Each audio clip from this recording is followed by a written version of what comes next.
ठाणम आगम में कहा गया है, अठ धम्मत्थिकाय मध्य पएसा पन्नत्ता। अठ अधम्मत्थिकाय मध्य पएसा पन्नत्ता। अठ आगासत्थिकाय मध्य पएसा पन्नत्ता। अठ जीव मध्य पएसा पन्नत्ता। छह है द्रव्य और नव तत्व। ये दोनों प्रसिद्ध हैं कि छह द्रव्य नव पदार्थ या नव तत्व।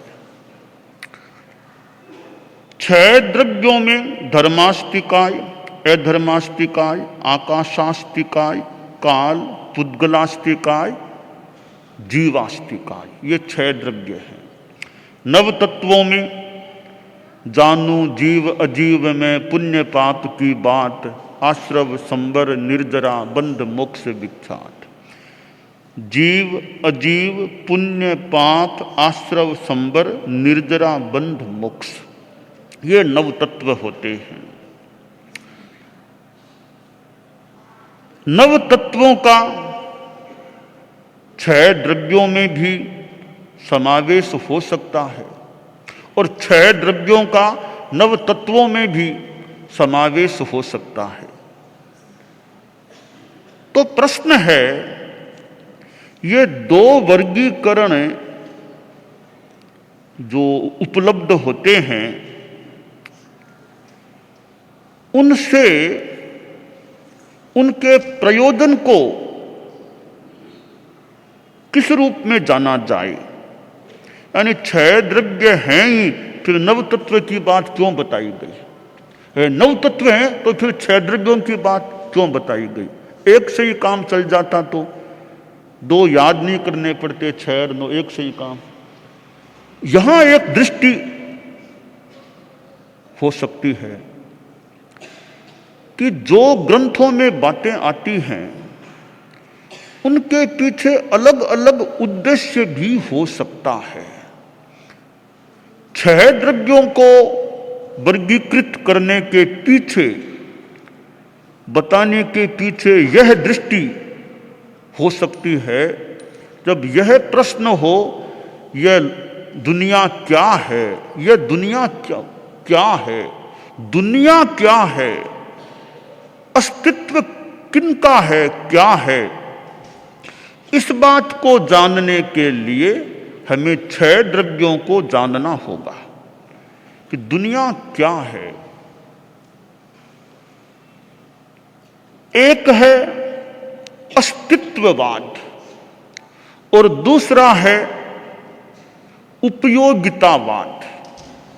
अस्तित्ववाद क्या है, यह दुनिया क्या है, हम जिस दुनिया में जी रहे हैं वो दुनिया क्या है, इस प्रश्न का उत्तर पाने के लिए हमें छह द्रव्यों को जानना अपेक्षित है।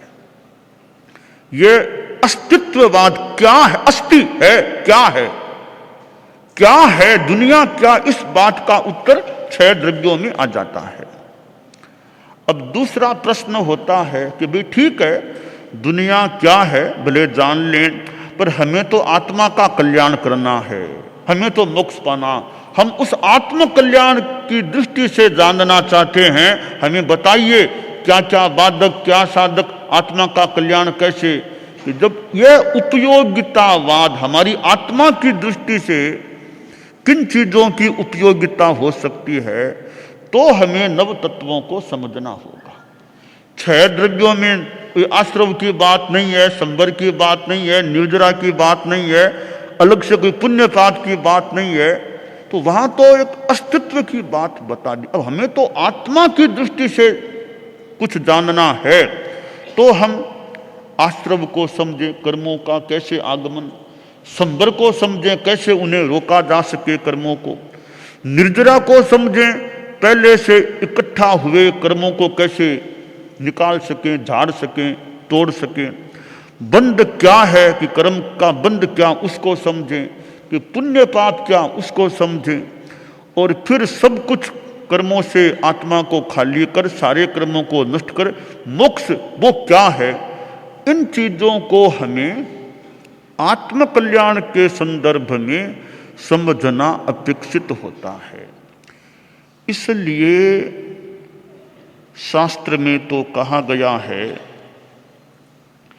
कि जीवा जीवाय बंधोय पुण्यं पावा सवोतहा संबरो निज्जरा मोक्षो संते ए तहिया नवे तहियानम तो भावानम सब भावे उवेशनम भावेणम सद्धहंतस्य सम्मत्तम तम व्याह्यम, कि सम्यक्त्व के लिए नव तत्वों को समझना, श्रद्धा करना अपेक्षित है कि नव तत्वों को समझो। अब नव तत्वों में विस्तार में जाएंगे तो 6 द्रव्यों की बात, अजीव में ये 5 द्रव्य आ जाएंगे, जीव में जीवाष्टिकाय आ जाएंगे, पर हमें आत्मा के हित अहित की दृष्टि से फिर ये आश्रव, संवर, निद्रा आदि आदि को भी समझना होगा। तो हमें यह जान लेना चाहिए कि इन दोनों वर्गीकरणों के पीछे अलग अलग दृष्टिकोण प्रतीत संभावित हो रहा है कि 6 द्रव्यों के वर्गीकरण के पीछे अस्तित्ववाद क्या है, यह दुनिया, इस प्रश्न का उत्तर 6 द्रव्यों में दिया गया है। और उपयोगितावाद, आत्मा के कल्याण के लिए क्या क्या उपयोगी बातें वो बताओ, तो हमें नव तत्वों को समझना होता है।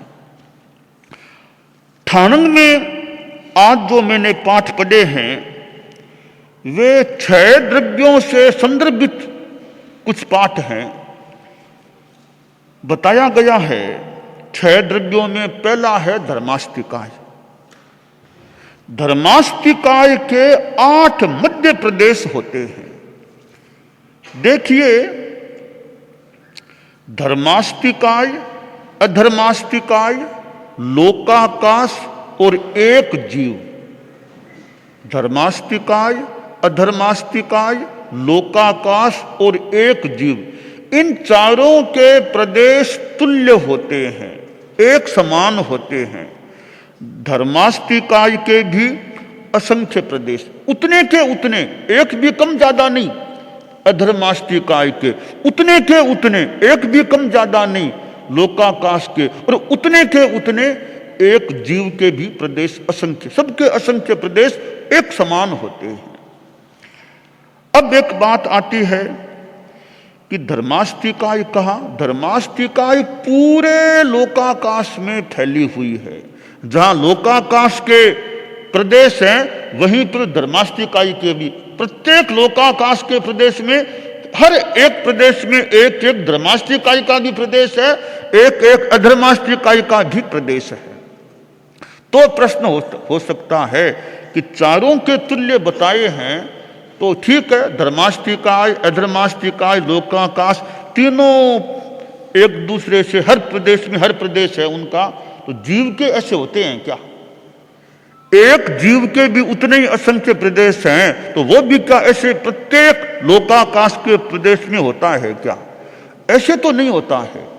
एक जीव, एक जीव, एक जीव, सबके अपने अपने प्रदेश हैं, कोई सारे लोक में फैले हुए नहीं है।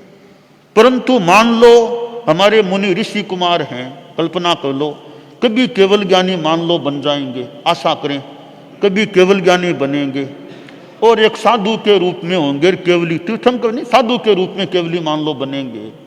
क्यों? तीर्थंकर के वो नियम अलग नियम है, सामान्य तो केवली है, मान लो वो बनेंगे। और अब मोक्ष में जाने की मान लो तैयारी है, अब वो कर्मों का सारा समीकरण बिठाना है, वेदनीय कर्म, आयुष्य, सारा वो समीकरण बिठाना है, तो उसके लिए एक प्रक्रिया होती है केवली समुद्घाट। वो केवली समुद्घाट 8 समयों की एक प्रक्रिया है। 8 समयों में चौथा समय जो आता है, तो तब मुनि ऋषि कुमार की जो आत्मा है, अगर केवली समुद्घाट होगी तो वो आत्मा सिद्धांत के अनुसार ऋषि कुमार की आत्मा पूरे लोक में फैल जाएगी। प्रत्येक लोकाकाश के प्रदेश में जहां धर्माष्टिकाय भी है, अधर्माष्टिकाय है, वहीं पर हर प्रदेश में मुनि ऋषि कुमार की आत्मा के एक एक प्रदेश भी पूरे में फैल जाएंगे। उस स्थिति में एक जीव भी उसी रूप में फैला हुआ होगा जैसे धर्माष्टिकाय, अधर्माष्टिकाय, लोकाकाश है।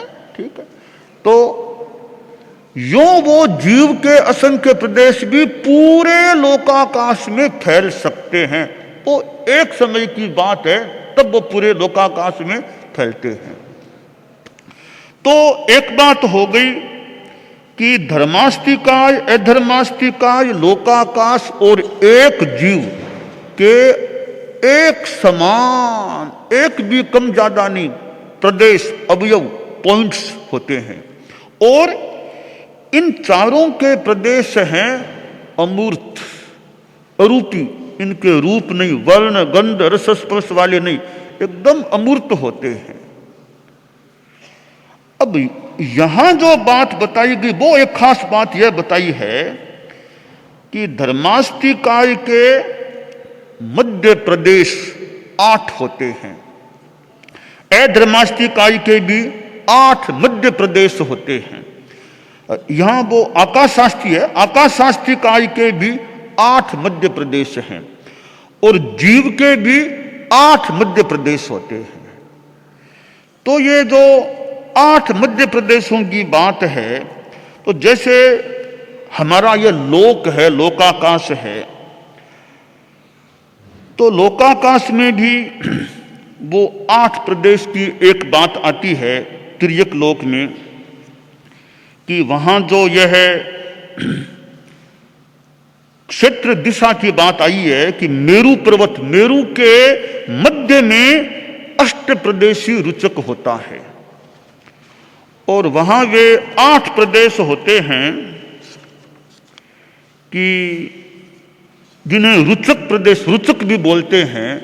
वहां से दिशाएं विदिशाएं निकलती हैं। वो तिर्यक लोक के एक मध्य में स्थित वो 8 प्रदेश होते हैं।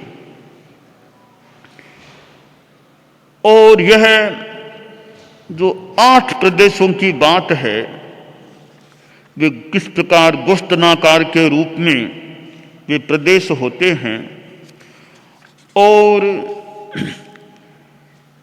कि तिरछे लोक में ये हमारा ऊर्ध्वलोक, तिर्यक लोक, अधोलोक, तो तिरछा लोक है। तिर्यक लोक के मध्य में 2 क्षुल्लक प्रतर हैं। उनके मध्य जम्बू द्वीप में रत्न प्रभा के समतल भूमि भाग पर मेरु के मध्य में 8 प्रदेश वाला एक रुचक है। 8 प्रदेश वाला, जिन्हें रुचक प्रदेश कहते हैं आम भाषा में। उस रुचक के 4 ऊपर के और 4 नीचे के 8 प्रदेश गोस्तन आकार वाले हैं। और यह जो 8 प्रदेशों का रुचक है सब दिशाओं और विदिशाओं का प्रवर्तक है। यहां से दिशाएं विदिशाएं निकलती हैं और यह संपूर्ण तिर्यक लोक के ठीक मध्य में स्थित है। तो यह मध्य प्रदेशों की बात है। कई भ्रांति एक न हो जाए, आगम का पाठ है मध्य पैसा और उसका हिंदी अनुवाद है मध्य प्रदेश। भ्रांति यह न हो जाए कि मध्य प्रदेश प्रांत की बात आ गई है यहां पर, वो नहीं है। यहां पर भारत का मध्य प्रदेश प्रांत है, उस प्रांत का नाम यहां नहीं है। यह मध्य प्रदेश, यह इन द्रव्यों के संदर्भ में मध्य प्रदेश यानी बीच वाले प्रदेश की बात है। तो हालांकि मध्य प्रदेश भी भारत का एक प्रांत है जहां इंदौर आदि क्षेत्र हैं। हमारे संत भी मध्य प्रदेश से जुड़े हुए हैं, कई हमारे अनेक संत मध्य प्रदेश से जुड़े हुए हैं। तो खैर मध्य प्रदेश हमारा जाने का भी हमारा प्लान है, मध्य प्रदेश जाना भी है। और जहाँ उज्जैन जैसा क्षेत्र है, जहाँ परम पूज्य डालगणी जैसे हमारे धर्मसंघ के 7वें आचार्य हुए थे, जो उज्जैन मध्य प्रदेश से होते हैं, इसलिए हमारे धर्मसंघ की दृष्टि से आज तक के इतिहास में राजस्थान के बाद किसी का महत्व है आचार्यों के इस इतिहास में राजस्थान के बाद किसी का महत्व है तो मध्य प्रदेश का महत्व है, क्योंकि जहाँ से हमारे धर्म संघ को डालगनी जैसे एक आचार्य संघ को प्राप्त हुए थे, तो आगम में जो ये मध्य प्रदेश की बात आई है वो एक तात्विक बात है कि बीच के ये जो प्रदेश होते हैं। अब एक बात होती है कि ये चीजें अमूर्त हैं, धर्मास्तिकाय को आंखों से नहीं देखा जा सकता, ऐद्रमास्तिकाय, आकाशास्तिकाय, इधर जीवास्तिकाय, ये आंखों से दृश्य नहीं है। इसलिए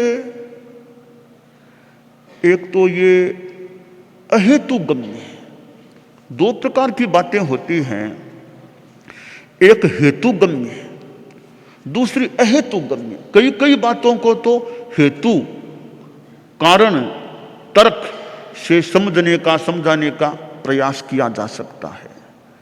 कुछ कुछ चीजें ऐसी है जिन्हें अहेतु गम्य कहा गया कि वहाँ तर्क के, लॉजिक ये इतने काम नहीं भी करें तो फिर ठीक है भाई कि हमारे आगम में यह बात आई है, शास्त्रों में यह बात है, इस आधार पर, इस आगम के आधार से हम यह बात बता रहे हैं। तो वहाँ तर्क लॉजिक काम नहीं भी करे तो श्रद्धा कह दें भी अहेतु गम्य है, इसको लॉजिक से हम नहीं समझा पा रहे हैं, बस ऐसी बात हमारे ग्रंथों में आगम में है। अमूर्त है आत्मा, जीव खुद अमूर्त है, परंतु संसारी अवस्था में आत्मा एक अपेक्षा से रूपी मूर्त भी है, क्योंकि कार्बन शरीर, तेजस शरीर जुड़े हुए हैं, वे दोनों शरीर मूर्त हैं। उस संदर्भ में आत्मा मूर्त है। सिद्धों की आत्मा तो निकेवल संपूर्णतया अमूर्त है। संसारी जीवों की आत्मा भी अमूर्त ही है, पर वो कर्मों से, तेजस शरीर से भी आबद्ध है या जुड़ी हुई है। इस संदर्भ में उसको रूपी और मूर्त भी कहा जा सकता है। अब जो कर्मों का बंध आत्मा के होता है, पाप कर्मों का बंध कराने में जिम्मेवार मोहनीय कर्म होता है। मोहनीय कर्म न हो तो पाप कर्म का बंध हो ही नहीं सकता।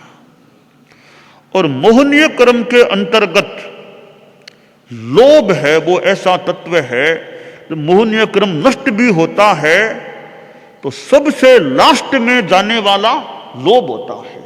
10वें गुणस्थान तक सूक्ष्म लोभांश ठेठ 10वें गुणस्थान तक विद्यमान रहता है।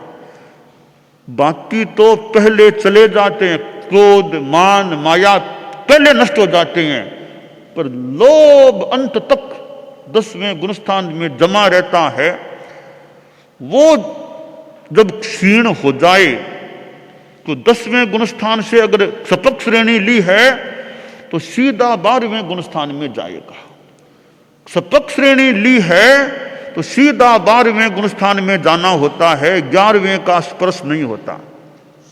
उपसम श्रेणी किसी ने ली है तो 10वें गुणस्थान से 11वें गुणस्थान में जाना होता है, और 11वें के बाद सीधा 12वां आता नहीं है। 11वें में चले गए, बस एक बार तो अंतिम सीमा आ गई, उसके बाद कोई गति नहीं, आगे बढ़ना नहीं हो सकता। तो क्या होगा, वापिस नीचे उतरना होगा। 11वें गुणस्थान में कोई चला गया, उसे वापिस नीचे आना ही आना होगा, और कोई उपाय है ही नहीं। इसलिए यह 11वां गुणस्थान उपसम श्रेणी का जो है, यह बंद गली के मानो समान है। बंद गली में कोई घुस जाए, आगे रास्ता नहीं निकलता, वापिस आना ही होता है। तो यह उपसम श्रेणी का मार्ग है। मार्ग तो बुरा तो क्यों कहें, अच्छा ही होगा, तो तुलना करें तो सपक श्रेणी का रास्ता बढ़िया है। हमारे मुनि ऋषि कुमार जब केवल ज्ञानी मान लो बनेंगे तो उपसम श्रेणी का रास्ता नहीं लेंगे, सपक श्रेणी का रास्ता लेंगे। हम आशा कल्पना करते हैं जब 10वें गुणस्थान में जाएंगे, सपक श्रेणी लेकर के 10वें में जाएंगे, तब 11वें में नहीं जाएंगे। सिद्धांत की भाषा के अनुसार सीधे 10वें से 11वें को छोड़ते हुए 12वें में जाएंगे, और 12वें में जाकर के वहां मोहनीय क्रम को सर्वथा मुक्त उससे हो जाएंगे। क्षीण मोहनीय क्रम क्षीण हो चुका होगा, क्षीण मोहनीय क्रम क्षीण मोह गुणस्थान आ जाएगा। उसके बाद 13वें में जाना होगा, वहां फिर केवल ज्ञान की प्राप्ति हो सकेगी। और 13वें में फिर पता नहीं कितने वर्षों तक रह सकोगे, कब तक रह पाओगे। 13वें में तो बहुत लंबे काल तक भी रह सकते हैं जीव, लंबे काल तक 13वें में रहते हुए लोगों का उद्धार भी कर सकते हैं। उसके बाद 14वां गुणस्थान आता है, उसमें थोड़ा सा ही टाइम होता है, और वो ए ई उ री लृ 5 रस्वाक्षर उच्चारण काल जितना थोड़ा सा टाइम है, उसके बाद मुक्ति श्री हो जाती है। तो केवल ज्ञान की प्राप्ति होगी। उसके बाद जब मुक्ति में आत्मा चली जाएगी, फिर कोई कर्म नहीं रहेगा, कोई न तेजस शरीर रहेगा, एकदम मुनि ऋषि कुमार की आत्मा पूर्णतया अमृत हो जाएगी। तो हमारे बाल मुनि ऋषि कुमार हैं, और हमारे कई छोटे संतों का जन्म दिवस भी है। मुनि कुणाल भी है, वो मुनि खुश भी है, मुनि राहुल भी है, जिनका दीक्षा दिवस है, जन्म दिवस कह दिया, यानी हमारे साधु रूप में इनका जन्म दिवस 1 साल पहले हुआ था।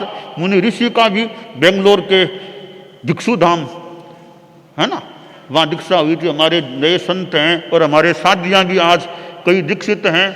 शादी वजह तो खैर हैं ही, और हमारी कई नव दीक्षित साधियाँ जो 1 साल पहले की दीक्षित हैं, और कई 8 साल शादी वरिया के साथ वाली 8 साल पूर्व की दीक्षित हैं। तो जो दीक्षित हुए हैं वो अपना खूब आत्म कल्याण की दिशा में आगे बढ़ने का प्रयास करें। और यह जो हमारा जो आगम का जो मंतव्य है कि आत्मा अमूर्त और मोक्ष में पूर्णतया अमूर्त होती है, तो उसके लिए स्वाध्याय ध्यान आदि चलता रहे, और जितनी सेवा की भावना अच्छी रहे, और खूब कसाय, ज़्यादा गुस्सा नहीं आए, शांति रहे, सीखने की लगन रहे। और अपने अपने जो नातीले हैं उनमें से भी तैयार करने का प्रयास करें कि नातीलों में से कौन इस अध्यात्म के पथ पर, साधुता के पथ पर आ सकता है। उनको भी समय समय पर यथा औचित्य प्रेरणा देने का प्रयास करें। अपने नातीलों में से भगवान ऋषभ थे, उनके नातीले जो मरीचि था पोता, वो दीक्षित हुआ था। खैर आगे की बात छोड़ दें, दीक्षित हुआ था। ऐसे ही अपने भतीजा हो, भाई हो, चाचा कोई ऐसे हो, या और कोई बहन हो, भतीजी आदि हो, भाणजी हो, उनको तैयार करने का प्रयास करें कि उनका भी कैसे आत्म कल्याण हो सके और भी अच्छा हो सके। तो स्वयं ने जो पाया है हम दूसरों को भी वो दे सकें कि हमने ऐसा पाया है, तुम भी यह प्राप्त करने का प्रयास करो। तो संयम रत्न है, बहुत बड़ा रत्न होता है। इस रत्न की सुरक्षा रहे, ये हमारा रत्न है, बिल्कुल साफ सुथरा अच्छा रहे, कहीं गंदगी न लग जाए, और कहीं खो तो जाए ही नहीं, है वो भी बढ़िया रहे। तो संयम रत्न की सुरक्षा करने की भावना हमारे जो आज के दिन के दीक्षित साधु साधियाँ हैं वे सब करने की भावना रखें। साधी वरिया खूब अच्छा विकास करती रहे, खूब सेवा करती रहे, खूब कल्याण की दिशा में स्वयं बढ़े, औरों को भी कल्याण में सहयोग देने का प्रयास करती रहे। ओम अर्हम्। दानान शिष्ठम अभयपयाणम सच्चे सुया अनवज्रं वयन्ति तवे सुया उत्तम बंभचेरम लोगुत्तमे समणेनाय पुत्ते।